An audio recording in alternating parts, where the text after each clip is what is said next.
Bueno, pues vamos a continuar esta semana con el capítulo 13 del Bhagavad Gita. Este capítulo tiene, vais a encontrar en él 35 versos, 35 slokas, y lleva por título, ¿no?, la ciencia del campo y el conocedor del campo. Este capítulo comienza con Arjuna preguntándole a Krishna algo que es muy importante, y es la diferencia entre el cuerpo físico y nada menos que el alma.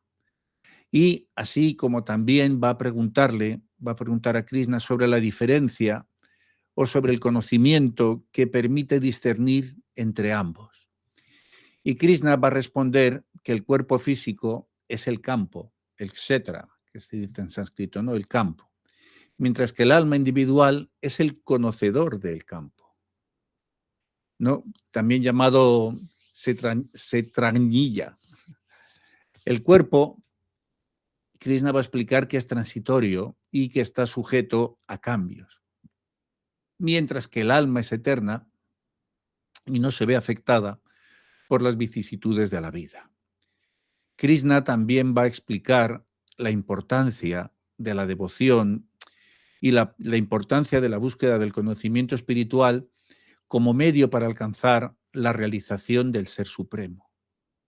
Y va a destacar también enfáticamente la necesidad de comprender esta diferencia a la que os he hecho referencia entre el cuerpo y el alma, porque esta comprensión es esencial para la autorrealización. Y el gran problema que hay en este mundo es que la gente está completamente confundida y está completamente identificada con el cuerpo. Creen que son el cuerpo, ¿no? Dicen Aham Mameti, yo soy este cuerpo.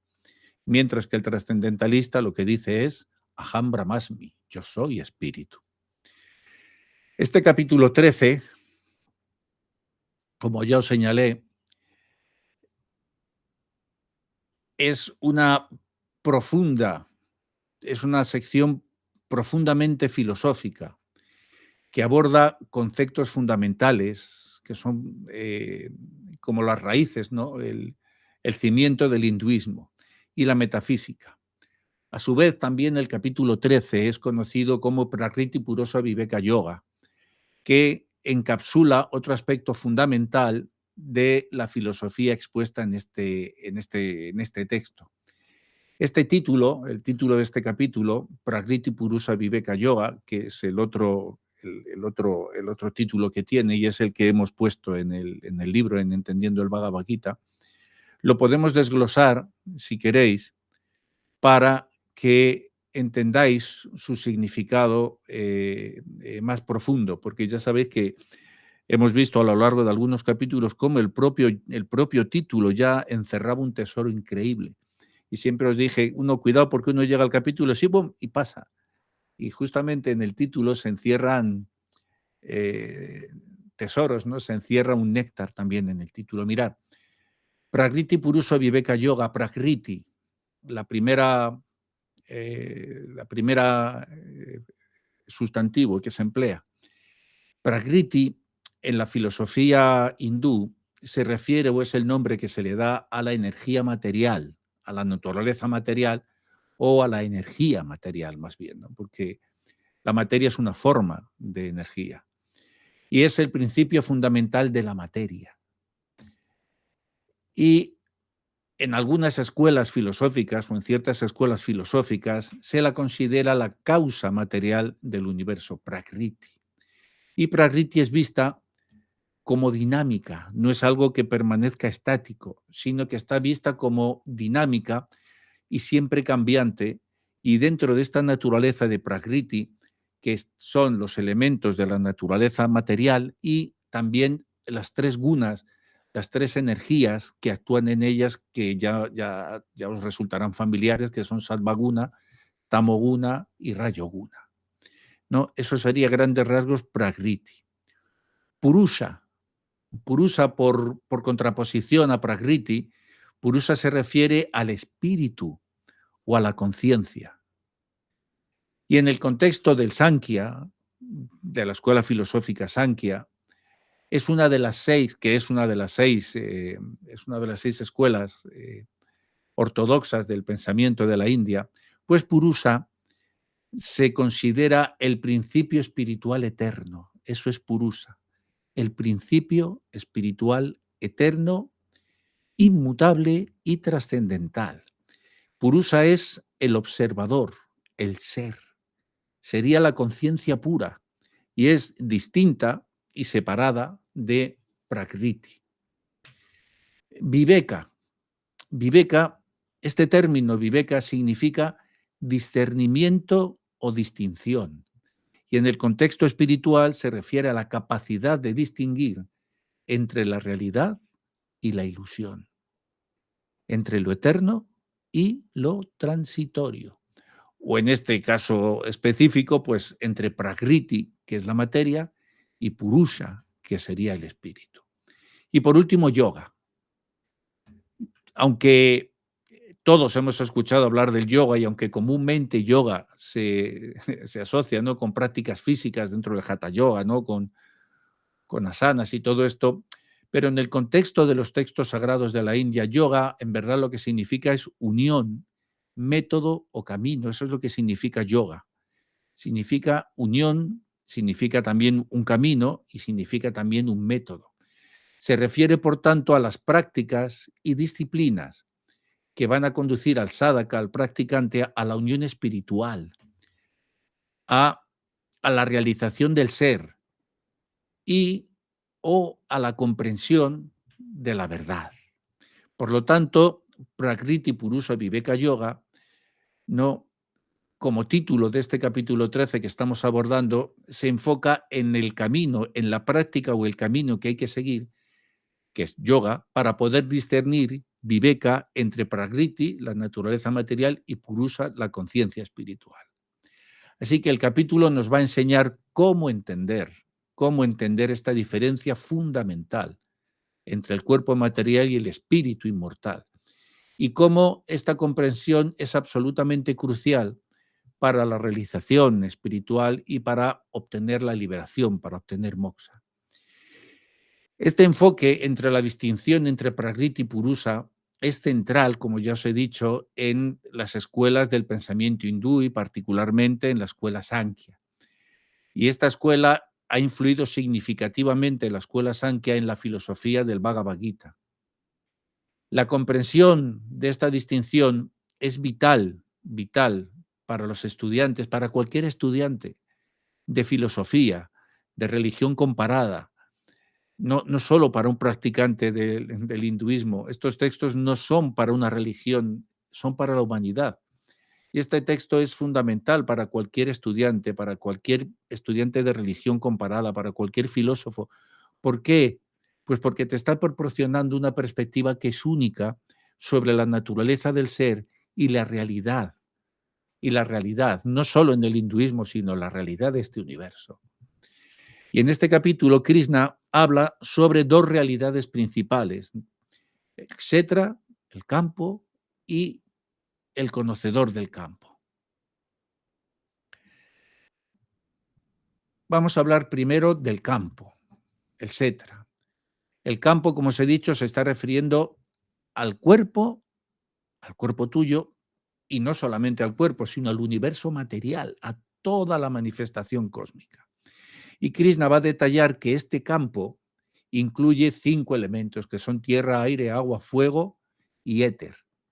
Y luego está la mente, el intelecto y el ego, los sentidos, los objetos de los sentidos, los deseos, los placeres, los dolores, la inteligencia, la resolución, y en última instancia va a hablar también de la consciencia.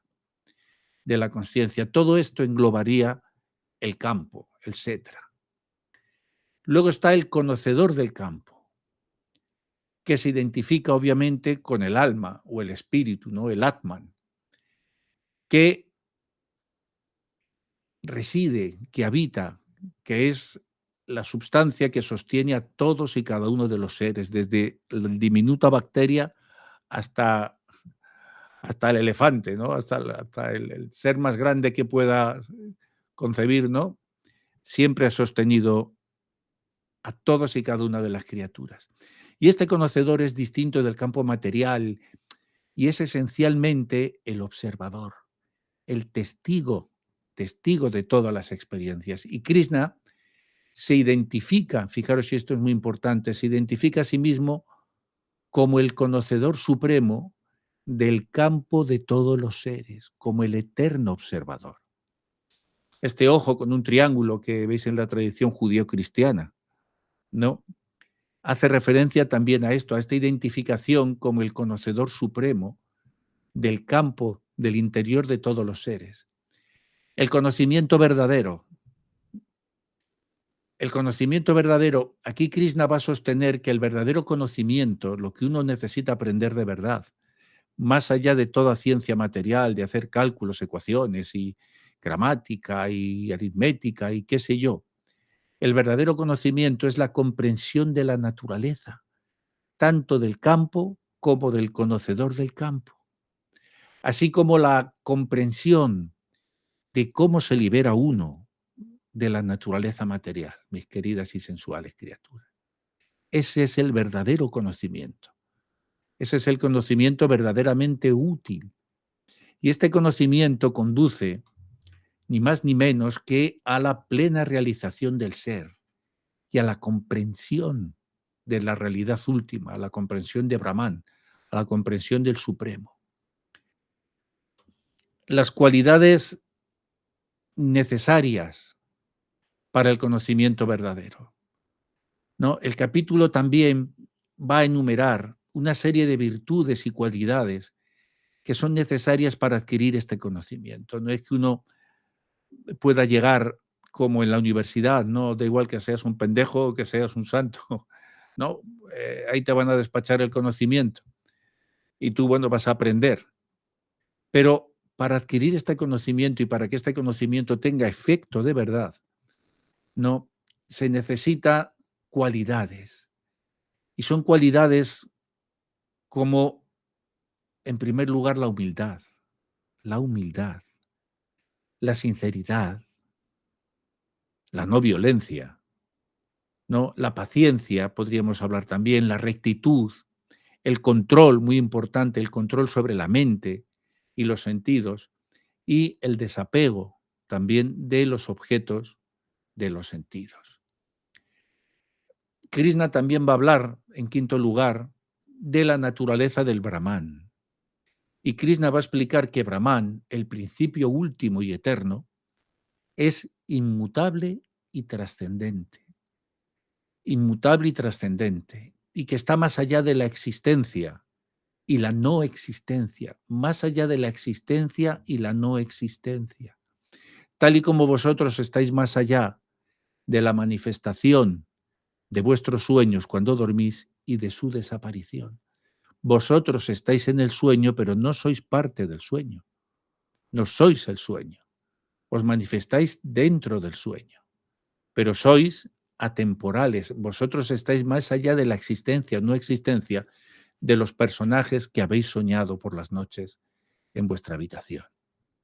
La diferencia está en que vuestros sueños son efímeros y los del Señor Supremo son sueños eternos.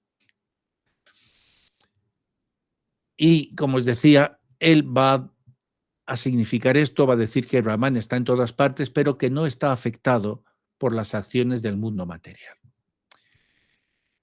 En sexto lugar, la unión del campo y el conocedor del campo. Finalmente, el capítulo, a su final, en los últimos eslokas, va a concluir con la idea de que el conocimiento verdadero es la realización de la unidad del campo y el conocedor del campo, lo que te va a llevar a la liberación o moksha. Todo es el supremo.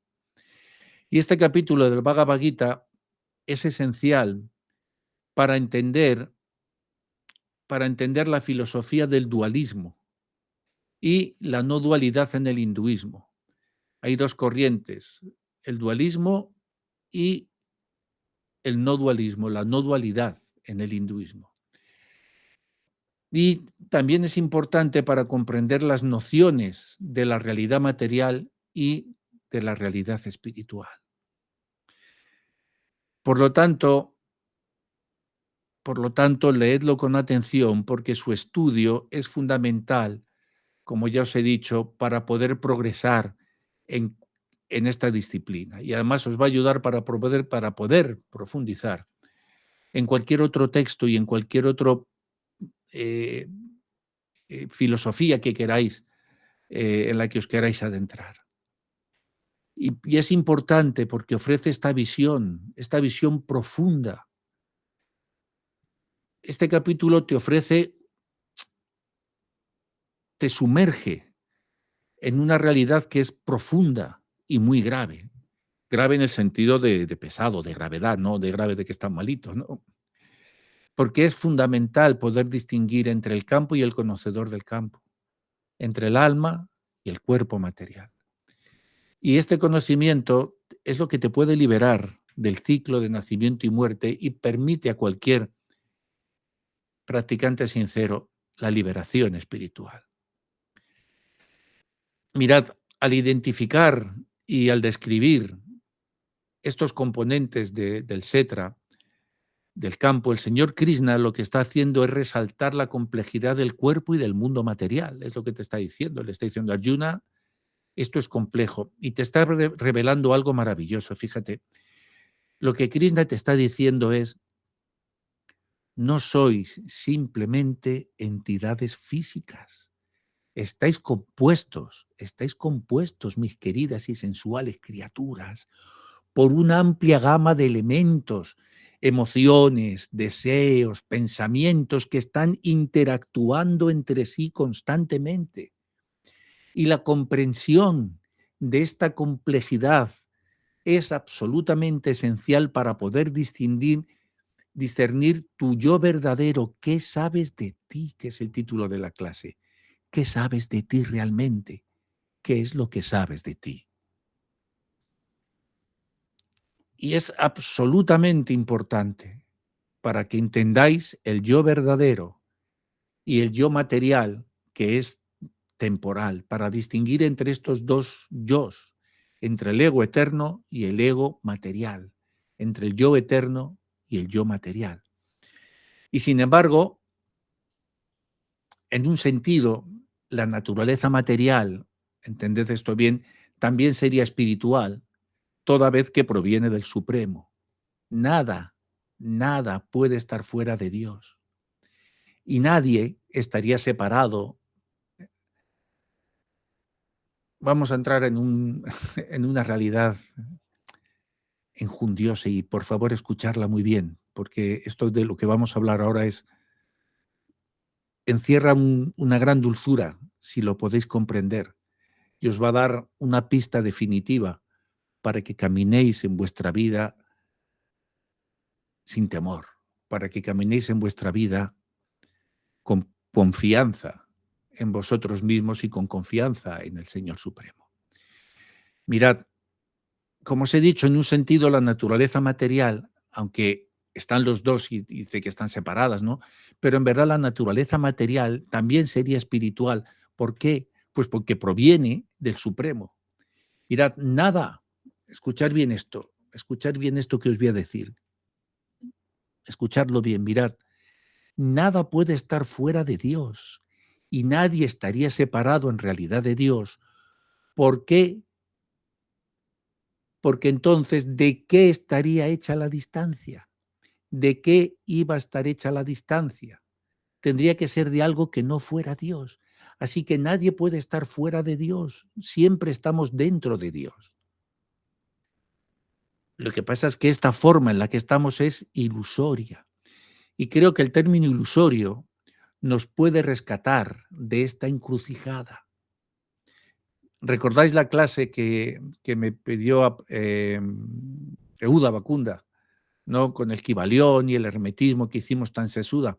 Pues recordad como uno de los principios, cómo afirma el Kybalión, que todo en el todo y el todo en todo. Todo en el todo y el todo en todo.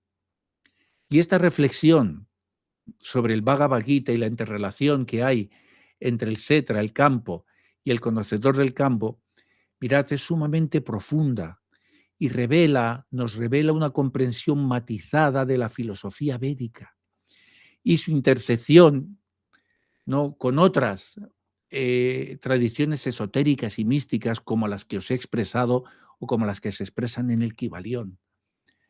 La descripción de Krishna, de la complejidad del Setra, resalta efectivamente la multidimensionalidad. La multidimensionalidad de la existencia humana. Somos seres multidimensionales. No somos solo seres físicos, sino entidades compuestas de emociones, pensamientos, deseos y energías sutiles. Y esta comprensión ayuda a discernir entre el yo transitorio y temporal, entre el yo transitorio, temporal y material, y el yo eterno y espiritual. Mirad, en cuanto a la idea que os he expresado de que la naturaleza material también es espiritual, esto refleja, entenderlo bien, esto lo que hace es reflejar una visión no dualista, que se encuentra en muchas tradiciones espirituales, incluyendo ciertas interpretaciones del hinduismo. Y ahora vamos a dar un par de pasos nada más dentro de la filosofía que espero que os conmuevan, que os lleven a una profunda reflexión, ¿no? Hemos visto que está esta forma dualista, ¿no?, que está el mundo material y el mundo espiritual. Pero yo os he dicho que en el fondo, en verdad, no hay dualidad, porque todo sería Dios, ¿no? Y esto sería el monismo, ¿no? Y este punto de vista, ¿no?, de que todo lo que existe es una manifestación o una extensión de lo divino, pues te lleva a una esencia espiritual que es intrínseca, que la aparente separación entre lo material y lo espiritual es, como ya os he apuntado, una ilusión, maya. Esa es la energía ilusoria, maya. Y el término ilusorio, que repetimos tantas veces, es clave aquí, es clave aquí. Mirad, en muchas tradiciones espirituales la percepción de la separación entre el individuo y lo divino, o entre el mundo material y espiritual, se ha venido considerando, y la filosofía helénica también, como una ilusión que hay que trascender, ¿no? Una ilusión que necesitamos trascender para poder alcanzar la realización espiritual. No, Calderón de la Barca en La vida es sueño lo expresa muy bien. Ya os di hace meses, cuando empecé con estas clases, por eso es que en aquel entonces os hablé de los clásicos y os recité a los clásicos, para dotaros ya de equipaje para después que pudierais comprender mejor estos términos que estamos discutiendo ahora, ¿no? El Kybalión, ¿no?, con su principio de todo en el todo, está reflejando esa idea, ¿no?, de que hay una unidad fundamental y de interconexión entre todas las cosas. Y es una noción que también resuena en muchas filosofías y resuena en la filosofía védica. Por tanto, mirad, este punto de vista que os estoy dando se alinea con una interpretación holística y no dualista del universo, donde lo material y lo espiritual son simplemente aspectos de una misma realidad. Y esta perspectiva es fundamental que la tengáis. Mirad, no solo para comprender las enseñanzas del Bhagavad Gita, sino también el tejido mucho más amplio, el tejido imbricado de hilos filosóficos que tiene la filosofía y la religión comparada. Y os puede ofrecer, si estudiáis sin apasionamiento fanático, sino dejando que vuestra alma se empape, que vuestra alma recuerde el alma dormida, vive el seso y despierte, ¿no? Para que vuestra alma recuerde estos sabores que ya les son conocidos, para que estos aromas sutiles puedan invocar la esencia del ser que está en vuestros corazones, la esencia del ser que es vuestra alma. Y aunque no aparece en este capítulo del Gita, ni en ninguno, ya que es una enseñanza muy posterior, ahora podemos traer a colación podemos traer a colación la enseñanza de Sri Chaitanya Mahaprabhu, conocida como Achintya Veda Veda Tattva, Achintya Veda Veda Tattva, que se enunció en el siglo XVI por este gran santo y místico Sri Chaitanya Mahaprabhu, que para muchos hindúes es considerado pues como una encarnación de Krishna mismo, y vino a resolver este acertijo, ¿no? Lo que quedó pendiente en el capítulo 13, Chaitanya Mahaprabhu lo resume de esta forma. Y nos ofrece, Chaitanya Mahaprabhu nos ofreció tiempo después una síntesis interesantísima y una conciliación entre el dualismo y el monismo, que son conceptos que han sido ampliamente debatidos y discutidos en las filosofías y en las teologías hindúes, y no solamente en ellas, sino en la teología cristiana también se ha debatido si la realidad del mundo celestial y el mundo material, etcétera, etcétera. Por lo tanto, Sri Chaitanya Mahaprabhu introduce la Achintya Veda Veda Tattva, que se conoce, es como Alejandro Magno cuando llegó y cortó con la espada el nudo gordiano. Vino a decir: no andéis preocupados, dejad de preocuparos, porque la verdad inconcebible y simultánea de la diferencia y la no diferencia es lo que Krishna ha manifestado. Achintya Veda Veda Tattva significa la verdad inconcebible y simultánea de la diferencia y la no diferencia. La verdad inconcebible y simultánea, porque la diferencia y la no diferencia es lo mismo. Todo es lo mismo y a la vez distinto. Achintya Veda Veda Tattva. Y este es un principio filosófico muy importante, el que enunció Sri Chaitanya Mahaprabhu, porque finalmente reconcilia la naturaleza aparentemente contradictoria que hay de la unidad y la diversidad en la relación entre Dios, entre Brahman, y el alma individual, que es la jiva, el alma espiritual. Achintya, inconcebible, ¿no? Achintya.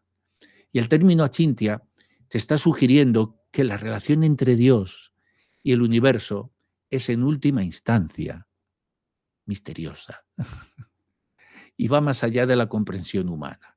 Y uno debe reconocer este principio de achintya, nos debe hacer reconocer los límites de la razón humana, los límites de la razón humana y la lógica para la comprensión de los misterios últimos de la existencia. No vas a poder llegar con el mecanismo de tu mente porque es achintya, inconcebible. Veda, diferencia. ¿Qué es lo que significa Veda? Veda significa diferencia, quería decir. Y me está hablando por decir que no lo confundáis con Veda, con V. Este Veda es con B, es B-H-E-D-A, Veda. No confundirlo con Veda, que significa conocimiento, los Vedas, que significa conocimiento. Este Veda, este Achintya Veda, significa diferencia. Y esta parte del término, de esta oración, de esta expresión que dio Sri Chaitanya Mahaprabhu, reconoce la realidad del dualismo, que hay una diferencia entre Dios y sus creaciones, ¿no? Incluyéndonos a nosotros, a las almas individuales y el mundo material. Y esto obviamente pues, se alinea con muchas enseñanzas dualistas que ven a Dios y al alma como entidades separadas. Pero después viene Achintya, inconcebible, Veda separado, pero luego viene Aveda, no diferencia. Así que Aveda, por el contrario, significa no diferencia o unidad. No diferencia o unidad. Así que esta parte del principio te está afirmando o está afirmando la idea del monismo a la vez, ¿no? La idea de que todo es uno y de que todas las almas individuales y el mundo material no serían sino manifestaciones o extensiones de Dios, no siendo fundamentalmente diferentes de Él. La filosofía Achintya Veda Veda Tattva lo que nos ofrece es una forma de ver el mundo que acepta tanto la diversidad individual y la multiplicidad del universo material como la, como diría hecho, como la unidad subyacente, de todas las cosas en Brahman. Sería como ver pozos individuales, cada uno en sus brocales, brotan agua, pero a la vez todos esos pozos estarían unidos por la corriente del manantial de Brahman espiritual. Entonces, no hay diferencia aparente, sería Chintya Veda Veda Tattva, es a la vez distinto y a la vez uno, tal y como el agua que recorre un pozo tras otro, un caudal subterráneo, podríamos decirlo así. Así que nos proporciona esta manera de entender cómo las almas individuales son simultáneamente distintas y no distintas con Dios. Y este principio es particularmente relevante en el contexto de la enseñanza de la religión y de la filosofía comparada, porque presenta una forma de pensar que trasciende todas las categorizaciones binarias, todas las dualidades. Nos saca de la trampa del dualismo y del monismo y nos permite por fin una comprensión íntegra, holística, liberadora en la relación entre lo divino y lo mundano. Y nos ofrece, Sri Chaitanya Mahaprabhu lo que hizo fue ofrecernos una perspectiva que es única para poder entender las complejidades de la naturaleza humana y la realidad espiritual, y para poder entender al mismo Cristo, cuando decía, mi reino no es de este mundo. Y luego Cristo a su vez decía, mi reino ya está en vuestros corazones. Mi reino está en vuestros corazones, porque es la presencia de Dios, Achintya Veda Veda Tattva. Así que, como educador, ¿no?, o como divulgador de estos campos, ¿no?, me gusta mucho porque este principio proporciona un marco que es muy valioso para poder guiar a las generaciones, a los estudiantes de este texto, y a cualquiera que vea estas clases o que las escuche y lea el Bhagavad Gita, pues vais a tener un marco que es muy valioso para la exploración de conceptos, de significados, ¿no?, que de otro modo podrían parecer irreconciliables y contradictorios, ¿no? Y ahora, perdonadme.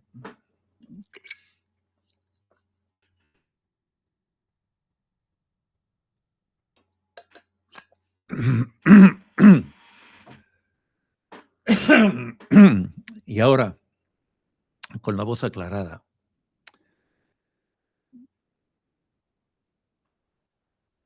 voy a revelaros algo muy bonito. Por favor, escuchar esta última parte de forma muy atenta, con los oídos del corazón. ¿Qué sabes de ti? ¿Por qué es el principio de Achintya Veda Veda Tattva? ¿Por qué está? ¿Por qué existe? ¿Por qué es así desde un tiempo sin principio? Mirad, lo creado se emancipa de su creador por amor. Lo creado se emancipa de su creador por amor. Mirad, es el amor el que se apodera de ambos, del creador y lo creado. Es el amor el que se apodera en esa relación entre el ser infinito y el ser infinitesimal. Y surge una corriente de afecto espontáneo. Es la misma. A ver, os lo doy con un ejemplo, escucharlo bien. Sería la misma que sentiría un pintor sobre su obra o un autor sobre los personajes de su novela. Esto encierra el misterio de la creación, donde el creador, el propio creador, queda cautivo por amor en su propia obra. Santa Teresa de Jesús lo explica muy bien cuando afirma, y siento en mí tal emoción, viendo a Dios mi prisionero, que muero porque no muero. Fijaros qué verdad tan hermosa está revelando, y siento en mí tan emoción, viendo a Dios mi prisionero, por amor, el creado y el creador quedan embriagados, quedan prisioneros el uno del otro. Achintya Veda Veda Tattva, por eso se produce. Por amor el Señor manifiesta eso y permite permite que lo creado y el creador, por amor, se emancipen para que la emoción, para que el amor pueda darse. Y creo que estos ejemplos te encerrarían o encierran el misterio de Achintya Veda Vedatattva. Mirad, cuando Aristóteles hacía referencia al motor inmóvil en su filosofía, creo profundamente, creo de todo corazón, que ese primer motor fue, es y seguirá siendo el amor. El amor. Y esta reflexión, si la hacéis vuestra, si la hacéis prisionera en vuestros corazones y la utilizáis para saber quiénes sois, no, esta reflexión de cómo el amor actúa como el vínculo fundamental y el principio unificador entre la relación entre lo finito y lo infinito, entre el creador y la creación, es una idea, es el concepto que Chaitanya Mahaprabhu trató de explicarnos en su filosofía de Achintya Veda Vedatattva. Esa fue la última revelación. Y esta idea de que el amor es el primer motor o la fuerza impulsora detrás de la existencia, mirad, no es algo poético que os esté diciendo. No es solo una verdad poética, sino que también tiene profundas implicaciones filosóficas y teológicas. El amor, visto en esta manera, no es simplemente una emoción o un sentimiento, sino que el amor sería la esencia misma de la conexión y la unidad en el universo. Eso sería el amor. Eso es el amor. Mirad, el amor en la relación entre el creador y la creación. Este ejemplo que os he dado del pintor y su obra o del autor y sus personajes, mirad, os ilustra perfectamente cómo el amor trasciende la distinción entre el creador y lo creado. Y en el contexto espiritual, este amor no es un mero afecto, no es un mero afecto, no es tener afecto, sino que se constituye en un principio fundamental que sostiene y soporta, ¿no? Y permea la relación entre Dios y las almas individuales. Y este amor es justamente lo que permite que la creación no sea una mera extensión del Creador, sino una entidad, fijaros qué cosa más maravillosa, una entidad con su propia existencia, dignidad y relación con lo divino. Esto es estremecedor. Este amor es lo que permite que la creación no sea una mera extensión del Creador. No es una mera extensión, sino una entidad. Vosotros sois una entidad con vuestra propia existencia y con vuestra propia dignidad y con vuestra propia relación con lo divino. Y Santa Teresa de Jesús, esta cita que os he dado, expresa de una forma sublime cómo el amor divino se experimenta en la tradición mística. Eso es como lo sentía Chaitanya Mahaprabhu y como la tradición mística cristiana o en los sufíes, en todos los místicos, ¿no? Y esta expresión de que muero porque no muero, no hace sino captar la paradoja del anhelo místico, el deseo de unirse completamente con lo divino mientras se vive en esta separación física. Y este anhelo es una manifestación del amor que aunque provoca dolor, es también la fuente de una profunda alegría y de una profunda realización, ¿no? Y siento en mí, ¿no? Tal desazón no viendo a Dios mi prisionero. Y por último, ¿no? Aristóteles y el primer motor de lo que os he hablado, ¿no? Esta referencia que os he hecho a Aristóteles, que quería matizarla para cerrar, y su concepto del primer motor, mirad, si lo entendéis en esta forma, nos introduce una interesante perspectiva filosófica.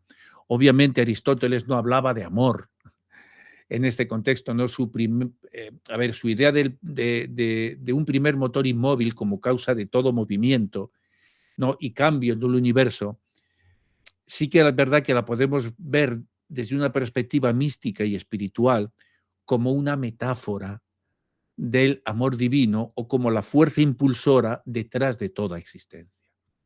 Cuando él decía que había un motor inmóvil, en verdad, como os decía, es una metáfora del amor divino, no como la fuerza impulsora detrás de toda existencia. La interpretación de que el amor es el primer motor detrás de todo. El amor es el primer motor detrás de todo. Y que esta fuerza de amor es lo que une, lo que cohesiona al creador y la creación en una relación que es dinámica. Eso es lo hermoso, porque es una relación dinámica de simultánea unidad y diversidad. Simultánea unidad y diversidad. Y esto encaja perfectamente, y espero que os haya hecho entender perfectamente, el principio de Achintya Veda Vedatattva. Es muy importante porque es como de oca a oca y tiro porque me toca en el juego místico de los templarios, ¿no?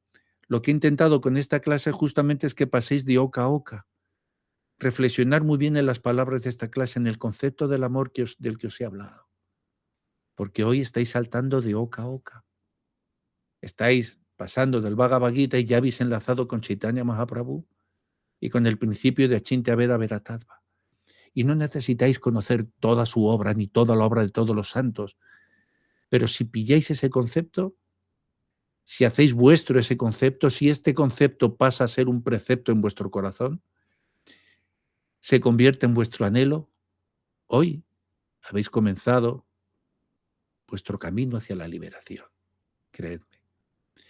Este amor es tanto la causa de la creación como el vínculo que mantiene el creador y lo creado en una relación perpetua y viva. En una relación perpetua y viva. Así pues, mis queridas y sensuales criaturas, estas reflexiones que arrojamos por la minúscula ventana de estos encuentros nos ofrecen una rica y profunda veta, como el de un minero, como la de un minero, ¿no? De exploración en los campos de la filosofía, la religión comparada y la mística, ¿no? Y finalmente, es mi anhelo que os brinde una perspectiva que integra, que tiene que integrar la lógica, la metafísica y la experiencia espiritual emotiva. Y si podéis manejar todas estas cosas, podréis caminar seguros, sin deslizaros por la cuneta del fanatismo, sin volveros esclavos de los ritos. Podréis tener una existencia feliz y balanceada.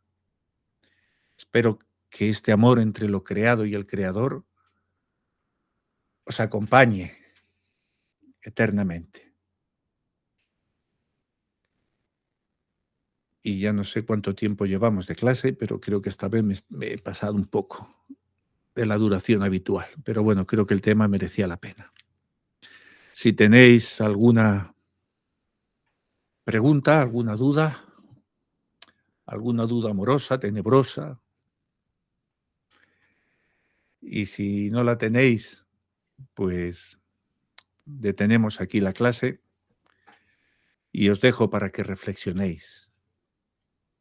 A ver, Udava, dime.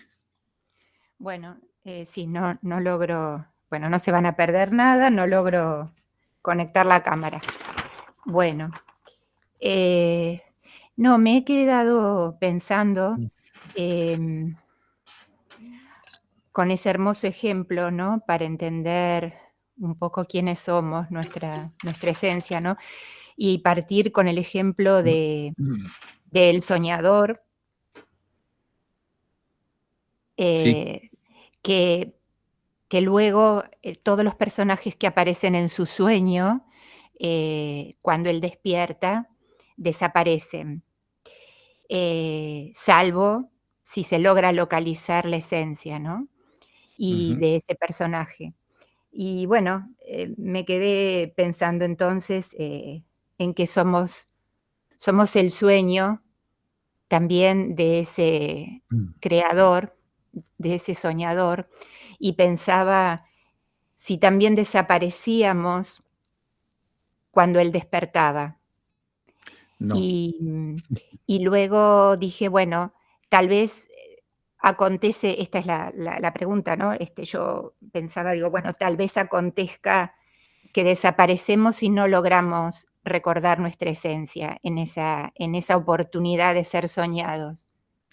No no, sé, a ver querida, qué. no, Sí. querida Odova, porque la naturaleza del Señor es eterna y todo lo que Él proyecta es eterno como Él.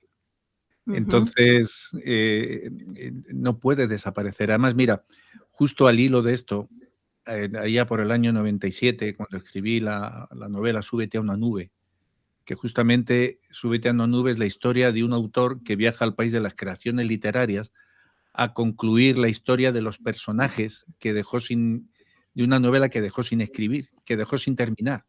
Y entonces tiene que hacer de Mesías para los personajes de su propia novela. Es muy bonita esa novela, Súbete a una nube. Y después hice el programa de radio, Súbete a una nube, y al inicio de cada programa, pues solía, al inicio y al final de cada programa, dejaba una reflexión poética, ¿no? Y filosófica. Y una de ellas, a ver si la memoria no me falla, desde el año 97 que tenía el programa hasta ahora, pero decía esto, Údava, al inicio del espacio, ¿no? Con la música de fondo, decía, yo sueño que vivo en las nubes, tú que pisas la tierra, yo que tengo un palacio en el aire, tú un castillo de arena. Yo sueño que cambio letras para escribir versos, tú que con letras de cambio medras, yo que le hablo a las estrellas, y a ti que te revientan los profetas. Tú sueñas con tu poder de ensoñación, mas yo con el soñador que a ambos nos sueña. Ahí tienes la clave, Údava. Todo el mundo sueña con su poder de ensoñación. El trascendentalista sueña con el soñador que no sueña. Por lo tanto, nada se desvanece. Es simplemente unirte al soñador. Y ese sueño es eterno. Todo en el Señor es eterno. claro, por eso pensaba eso, si No puedes no, desaparecer. aunque no logremos unirnos al soñador. No, porque es una cuestión, el tiempo material no existe, Údava, antes o después. Ujú, Todo lo soñado encuentra el termino camino bien. al soñador. Ujú. No hay nadie eternamente condenado, ni cosas de esas. Lo que pasa es, bueno, desde el punto de vista material se te puede hacer largo, eso sí, ¿no? Pero desde el punto de vista espiritual no es nada. Ya en una ocasión os hice un ejemplo, os di una meditación que os digo, imaginar un planeta, imaginar un magneta, pum, pam, pum, y todo ha desaparecido.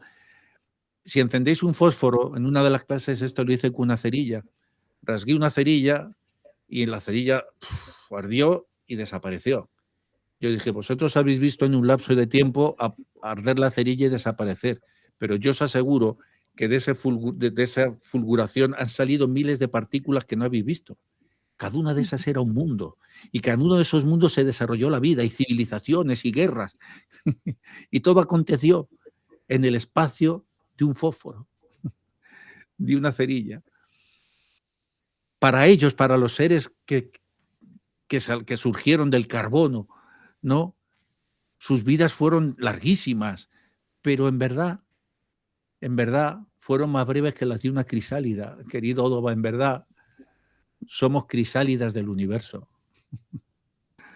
En comparación con el Señor, que es el ser eterno, somos crisálidas. Entonces, no importa, es cuestión de tiempo. Y si algo tiene Krishna es tiempo, porque él mismo es el tiempo, él es Kala, el tiempo eterno. Así que Kala nos cala.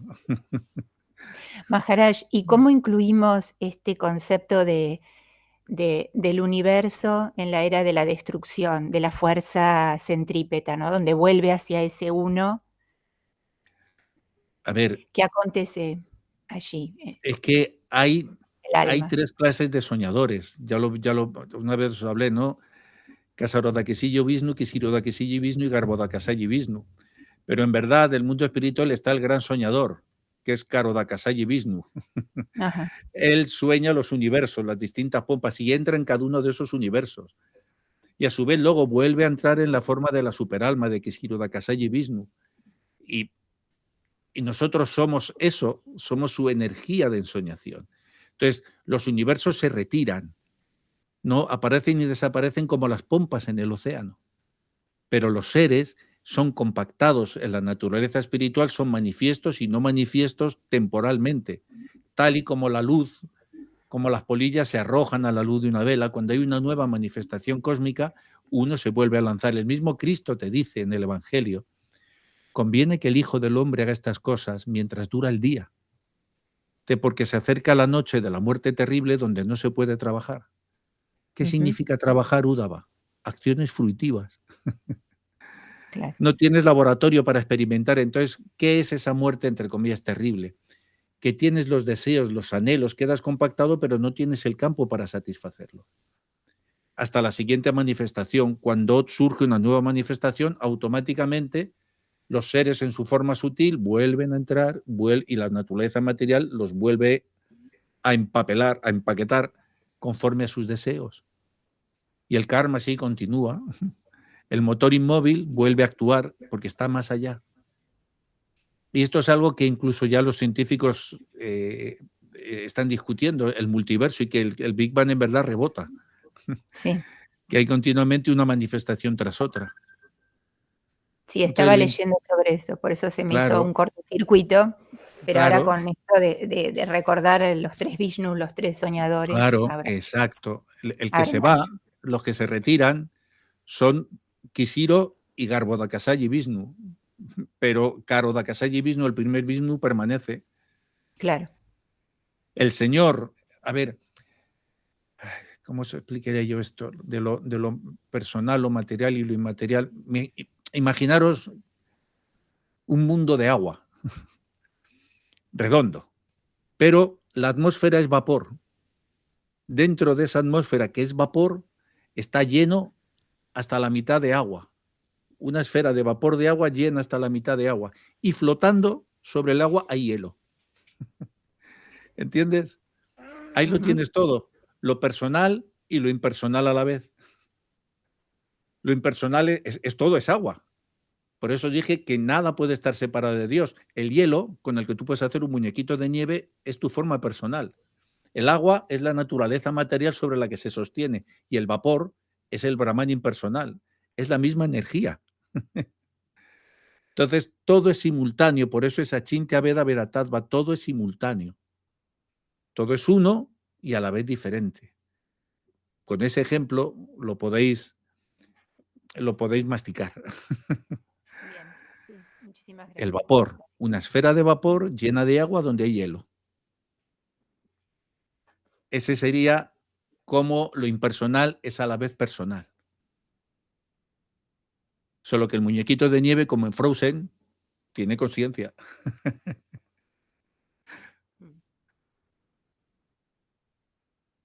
¿Ok? Bien.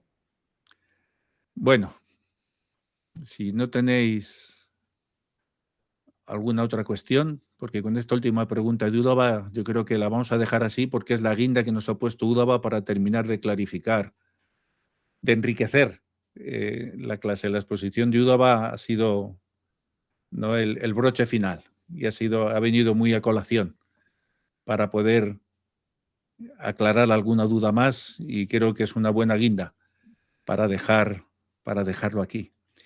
Y la semana que viene nos vemos en el capítulo 14. Poco a poco vamos acercándonos a la meta. Vamos a Qué detener la lindo, ¿no? grabación. Eso de vernos en El los capítulos, vernos en el texto, Sí, entrando allí. Me gustó. Qué lindo. así es. Ah, Bucear, así es. impregnaros, vestiros, porque si no es como leer una novela de Corín Tellado, de esta del Ujú. oeste. El bueno le pegó un tiro y el tal y te vas con un montón de cosas, pero te tienes que empapar de eso. Pues buscaré el texto en PDF de la novela de Súbete a una nube y os la voy a poner. No sé si os la puse alguna vez, creo que sí, no estoy seguro. No obstante, os la pondré porque esa novela os va a gustar. No sé, no os la he puesto, ¿verdad?